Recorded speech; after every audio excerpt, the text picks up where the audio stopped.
what's nano and why does it matter? So nanotechnology, honestly, I like to think of simply as the frontier of innovation. It is where we will head. It is where there's headroom to do something different than the past. We've been working with biotechnology for a number of years. Nanotechnology is the ability to manipulate matter at the nanometer scale, incomprehensibly small. You can't see it.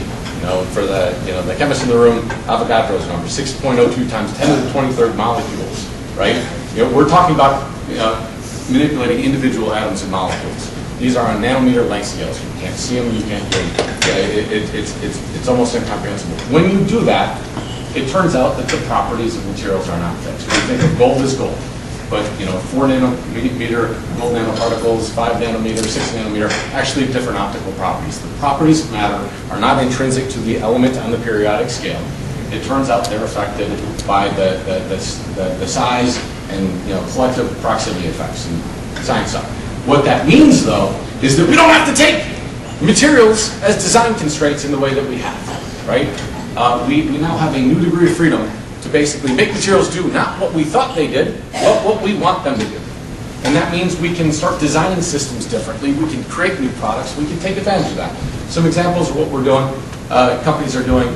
The top two are different battery technologies. The top one on the left is a battery pack for electric vehicles. You're hearing a lot about electric vehicles. I will tell you that the future of electric vehicles runs squarely through nanotechnology, through nano materials on the anode and cathode, energy storage, all of that vision of hybrid electric vehicles in large scale or electric vehicles themselves is going to depend on nano innovation. Almost all your power tools in your Home Depot, Lowe's, wherever you go these days, wherever that may be, those are lithium-ion battery packs made by A123 System. They use a nanophosphate technology that's made the batteries significantly safer so that they don't explode, store way more energy, discharge it, charge more rapidly, discharge more rapidly. So that's why you've seen the growth of more powerful power tools there. Over on the right, that's PPG's window. There are a couple other, they're selling windows that are basically low emissivity windows. They can block selectively certain portions of the infrared spectrum while letting visible light through. So that's neat, right? You don't get the fading in the carpet. You can manage the thermal properties. It means that you can tune what you let through to the region of the country that you're in. Ultimately, to let more heat in if you're up north, or less. And they're even going to active windows in the future that you can change. Use to change those properties. Down here, this isn't necessarily green, but it's a local company that I love called Nanosphere. They make molecular diagnostics based on nanotechnology, and what they're doing is trying to change the diagnostics framework, right? Where you go get blood work, and a couple weeks later you get the blood results back from a centralized lab that's done genomic tests because it takes some fancy skilled technician work to do. They're trying to get to a world where we can take a blood sample in your primary care doctor's office, screen it for important things like cancers using biomarkers, and do that on a regular basis. Now, people talk a lot about cancer, and there's a huge effort underway by the National Cancer Institute to literally make cancer a chronic, manageable disease by 2015. Not to eliminate it, it's intrinsic to our cells, we're never going to eliminate it, but to make it a livable chronic disease by the year 2015. The way we're going to do that is diagnose it really early and better target the therapeutics to it. Chemotherapy kills all cells, not just the cells we want. And nanotechnology is enabling us to embed chemotherapy agents in delivery vehicles that will target cancer cells preferentially or only rather than other cells. And the role Nanosphere plays in this, if you can detect cancers before they metastasize, survival rates go through the roof. Sorry, can people still hear me even though I'm backed up? Okay. The last one in the lower right-hand corner is solar. And this is an area where I think it provides a fascinating case study of why all this stuff becomes different. This is actually from Caernarfon. I'm on the board of a local solar company, a local print electronics and solar company called Polyera.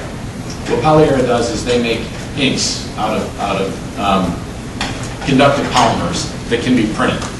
And when you print those things, you can actually print electronic circuits using traditional printing techniques that we use to print newspapers and you can make electronics out of it. Now, we're a long way from getting where we need to be in the technical specs like electron mobilities and all that need to come along, but they've made phenomenal progress.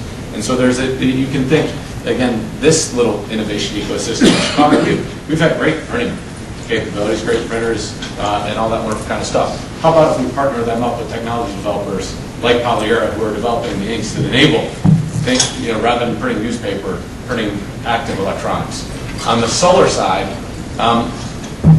we want a sustainable economy, and we want to move to a green energy economy. The way to do it, I believe, is to make the math work, right? To make it economical. And unless and until we can make these alternative energy technologies competitive with the fossil fuel-based approaches, it ain't going to happen. You say, well, that's impossible. That's never going to happen. All extraction technologies have fundamental limits to how attractive the economics are going to be. They do. You got to get the stuff out of the ground. And it's getting increasingly harder. So it's not going to be that we run out of oil. It's going to be how expensive does it become to get the last oil out. Okay? And coal's even harder. Solar technology is moving down a Moore's Law type curve. We all know we have that computer, right? And you know how much power, say it this way. This little thing is more powerful than the supercomputer of the 60s and 70s. And it costs about 1 million times less, right? 1 billion times less. I don't know. A lot, right? Here's the point, right? The rate of advancement of the technology of things like thin film solar cells is driving down the cost. Now, the way solar cells were developed were to be up in space, to last for 30, 40 years, have no reliability issues. They were meant for space applications, and that meant that it didn't really matter what it costed. You were concerned about the efficiency and the reliability. Today, we're talking about putting solar cells on Earth and terrestrial applications, and so you don't need the same kind of reliability figures and lifetimes and all that wonderful kind of stuff. And you can make things differently. Traditionally, they've been made the way you make a Pentium chip. That's why they're so expensive. Crystalline silicon and doping and all this wonderful kind of stuff. The way that we're talking about making them, the way that Polyera and lots of other people are talking about making them, is the way that you make your newspaper, right? Think about that. You get your newspaper delivered every day to your steps, right? It costs what, 50 cents? A couple hundred pages? Think about the area that covers, right? If we can get 10% efficiency onto something produced in a roll-to-roll manufacturing process, onto a plastic backing, the economics completely change. And then we will start marching up the efficiency curve, right? We've gone from 3% now to 6%. People are working on 8%. Again, the magic number, some would argue, is about 10% efficient in a true roll-to-roll process. But we're getting there. And once we cross that threshold, there's no going back. Last comment I would make. Think about wireless to wireline, right? We're dealing with the wireless revolution. Right, everyone's got solar cells. People have cell phones. We're moving away from using landlines. A lot of college kids don't even have landlines anymore. Even people like me.